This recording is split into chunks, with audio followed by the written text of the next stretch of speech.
अंकों की युक्ति की व्याख्या। हमारे पास 9 अंक होते हैं, 9 इंटू 9 81, 81 हो जाती है। तो 81 जो युक्तियां होती हैं ड्राइवर कंडक्टर की, तो इनकी कितनी पावर होती है, ये हम पावर से हम किसी की कुंडली देखने का एक सही तरीके से अंदाज लगा लें। जैसे ड्राइवर कंडक्टर सेल्फ डस्टिंग, अब 9 4 का 0 डस्टिंग आती है, तो 20% क्यों? क्योंकि 9 मंगल है और 4 राहु। मंगल अगर आपकी कुंडली में अच्छा है, अगर आपका मंगल कमजोर है और राहु मजबूत है, सूर्य का किस अंक के साथ कैसा संबंध रहेगा? अगर सूर्य के साथ सूर्य आ जाता है तो वो 90% हो जाता है, क्योंकि दोनों की प्रवृत्ति एक ही होती है। 1 को 2 और 8 को कॉम्बिनेशन कराया, क्यों 2 और 8 शनि और चंद्रमा, वो एक तरह से विश्व योग बन जाता है, उसकी डेस्टिनी 0 आ जाती है। लेकिन वो दोनों जब जुड़ गए तो उसका प्रभाव अलग हो जाएगा। सिंगल कोई व्यक्ति है वो कमजोर हो सकता है। फॉर एग्जाम्पल, एक चोर है, अकेला है, तो उसे डर होगा। यदि एक पुलिस उसके साथ जुड़ जाए, पुलिस वाला व्यक्ति उसका साथ दे दे, तो मजबूत हो जाएगा ना वो पावर दुगनी हो जाएगी। एक एक का एक सूर्य 90%, एक दो पंखा तेज, एक दो 70%, एक सूर्य 2 चंद्रमा, ये अलग अलग पढ़ना है कि हमें आवश्यकता नहीं होती। ये तो आप ये मान के चलो आपस में संबंध कैसे हैं, 1 और 3। अब देखिए यहाँ 70% क्यों आ गया, 1 2 में 70% क्यों आ गया, क्या बता सकते हैं आप? कोई बताएगा आप में से? नहीं, क्योंकि एक गुरु का, एक सूर्य का है, 3 गुरु का है। राजा और गुरु जब भी बैठ के कोई प्लानिंग बनाएंगे तो राज अपने देश के हित में ही कार्य करेंगे। जब वो अपने देश के हित में कार्य करेंगे तो उनकी डेस्टिनी 70% आएगी।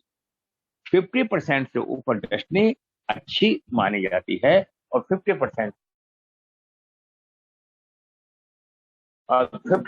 से नीचे डेस्टिनी होती है तो अच्छी नहीं। 1 4 80%। अब यहाँ बहुत बारीकी से समझने की बात,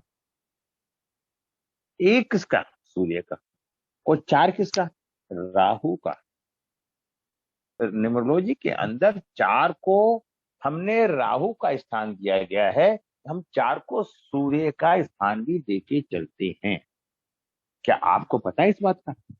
लेकिन जब वैदिक न्यूमरोलॉजी में देखा, सूर्य और चंद्रमा का कोई स्थान नहीं देखा, राहु केतु का कोई स्थान नहीं देखा, तो राहु सूर्य जैसा होता है और केतु चंद्रमा जैसा होता है, इसलिए इन्हें 7 और 4 का। अब ये हमने देखा 1 और 4 80%, 1 5 आप ये बता सकते हैं इसका 80% है, ऐसा क्यों है? के समय करीब ग्रह जो है वो बुध है, पता है आप लोग को? हाँ। तो सूर्य और बुध की अंडरस्टैंडिंग अच्छी है, और जब सूर्य और बुध एक साथ जुड़ जाते हैं किसी कुंडली में, किसी भी ग्रह में, विधि के अंदर पढ़ाऊंगा, तो ये आदित्य योग बन जाता है। पता है आप लोग को? अच्छा, नहीं सर, 1 और 5 वाला योग आदित्य योग। इसके अंदर सूर्य और बुध, सूर्य क्या है? प्रकाश, और बुध क्या है? ज्ञान। जब ये आपस में जुड़ जाते हैं तो ऐसे व्यक्ति का ज्ञान बड़ी दूर दूर तक फेमस होता है कि वो महान व्यक्ति है। वो उस काम को जानते, तो आपने देखा होगा, डॉक्टरी तो बहुत लोग जानते हैं, सभी जानते हैं, सभी डॉक्टर महान हैं, लेकिन कुछ लोग महान बनते हैं ना, कुछों का नाम बड़ा 21 हो जाता है ना। क्या आप बता सकते हैं ऐसा क्यों होता है? कॉम्बिनेशन की वजह से सर। नहीं नहीं नहीं, कॉम्बिनेशन। अब एक, हमने क्या कहा, 1 और 5 हमने कहा ना, जब सूर्य किसी भी ग्रह के साथ बैठ जाएगा किसी की कुंडली, वो घर चमक जाएगा। सूर्य क्या है? प्रकाश।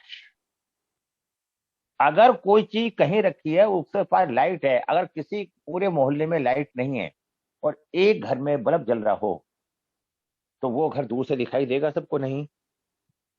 बताइए। हाँ सर, दिखाई देगा ना। देगा ना। और पूरा घर तो वहां पे सोए हैं, तो एक ही घर क्यों दिखाई दे रहा है?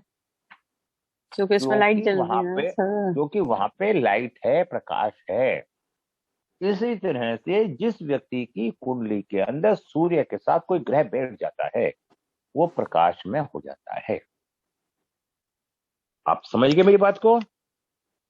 1 और 6, एक सूर्य है, 6 शुक्र है, 70%।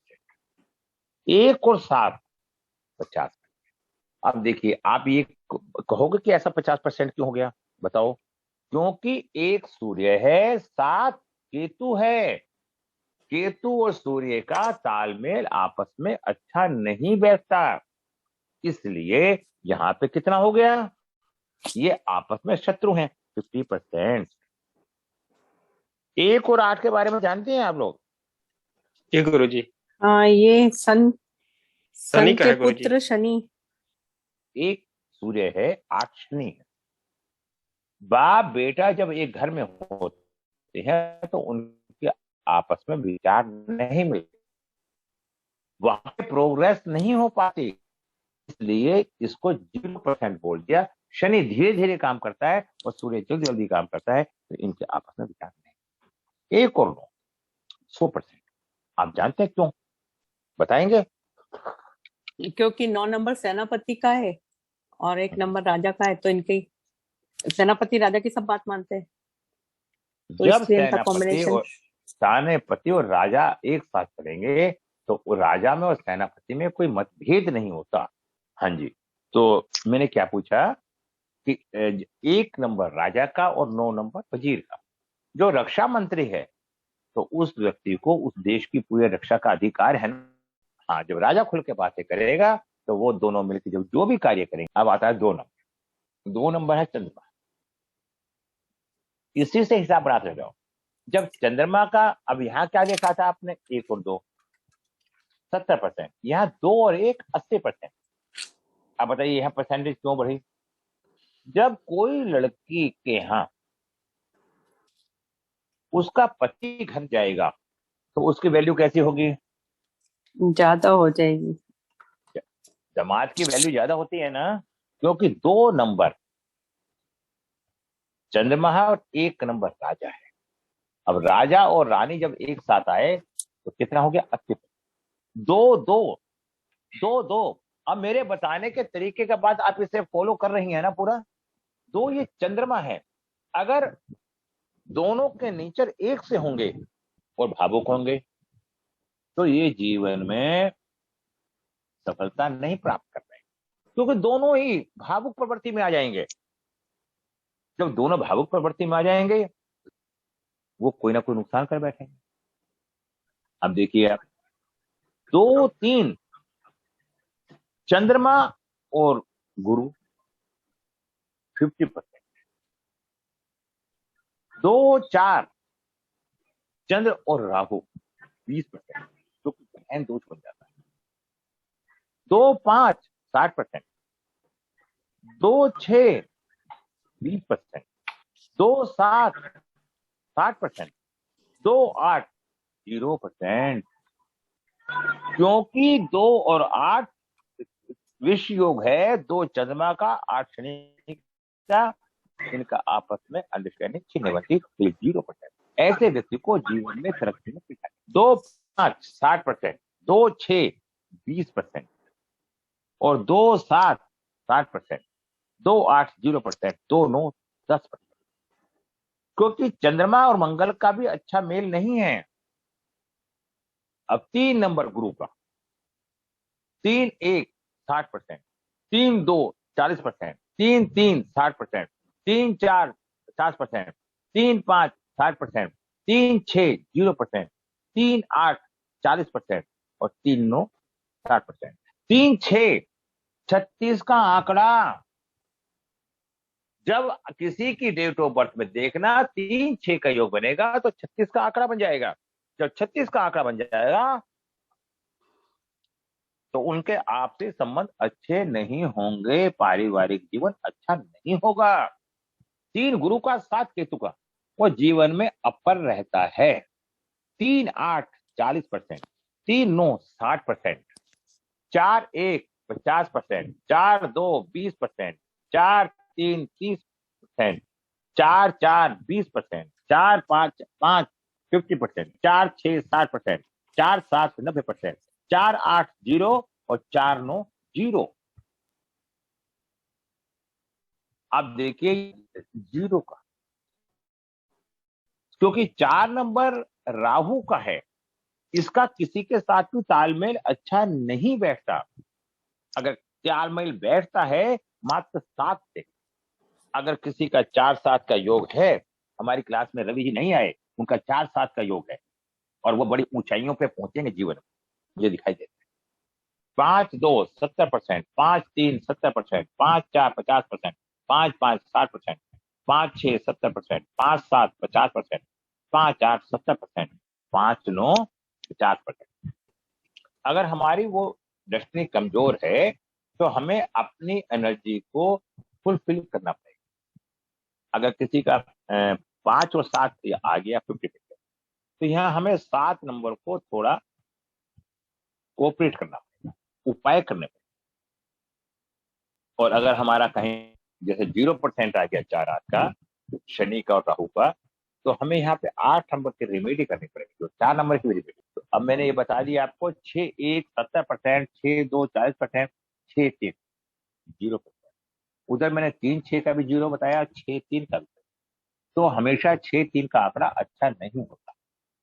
6 4 60%, 6 5 70%, 6 6 80%, 6 7 70%, 6 8 60%, 6 9 30%। ठीक है, 6 9 आपका है 30%। जी गुरुजी। ये हाँ देखिए, इसके अंदर आप थोड़ा सा गुरु और शुक्र, गुरु कहता है कि मैं बलवान और शुक्र कहता है कि मैं बलवान। अब इन दोनों की लड़ाई में शुक्र जीत जाता है, तो हमें जी ये गुरुजी। देखना पड़ेगा। तो ये एक्चुअल में ये योग ही ऐसा है, हमें अब इसके अंदर थोड़ा गुरु को उपाय करने पड़ेंगे। ठीक है, 7 1 60%, 7 2 40%, 7 3 70%, 7 4 80%, 7 5 60%, और 7 6 80%, 7 7 50%, 7 8 40%, 7 9 40%। केतु किसी के साथ शत्रुता नहीं रखता, केतु किसी के साथ भी शत्रुता नहीं रखता, इसलिए इसकी किसी के साथ भी 0% नहीं है। 8 1 0%, 8 2 0%, 8 3 50%, 8 4 0%, 8 5 70%, 8 6 60%, 8 7 40%, 8 8 20%, 8 9 20%।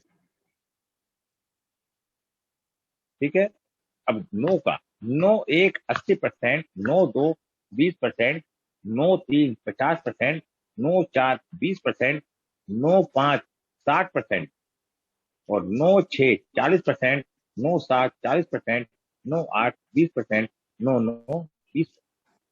ये हमारा सेल्फ डेस्टिनी का योग है। 1 अंक सूर्य का, 2 अंक चंद्रमा का, 3 अंक गुरु का, 4 अंक राहु का, 5 अंक बुध का, 6 अंक शुक्र का, 7 अंक केतु का, 8 अंक शनि का। अब 1 अंक के अंदर कल मैं नाम बता रहा था, AIJQY, ये नाम की डेस्टिनी है। यदि आपको किसी के पास डेट ऑफ बर्थ नहीं है और किसी के नाम ही का मालूम है, तो आपको मालूम हो जाएगा कि एक नंबर के साथ किस किस की डेस्टिनी अच्छी होगी। AIJQY, इनमें सूर्य के प्रबल दावेदार होंगे। BKR, नंबर 2 चंद्रमा के, नंबर 3 CGLS, क्या बोला, CGLS गुरु के, नंबर 4 DMT राहु, राहु का किसी को जज करना है तो इनको पढ़ लीजिए DMT। ठीक है, और 5वां EHN बुध, बुध का 6 UVWX, ये शुक्र का होता है। OZ केतु का, F और P शनि का, 8 नंबर का। हमारे इसी हिसाब से हम अपने नाम की डेस्टिनी निकाल लेते हैं। हमें कभी भी कोई भी नाम 2 पे कितने मिनट रह गए, 2 पे, 8 पे और 7 पे और 9 पे नहीं रखना चाहिए। हमें 5, 6 और 1 पे अपना नाम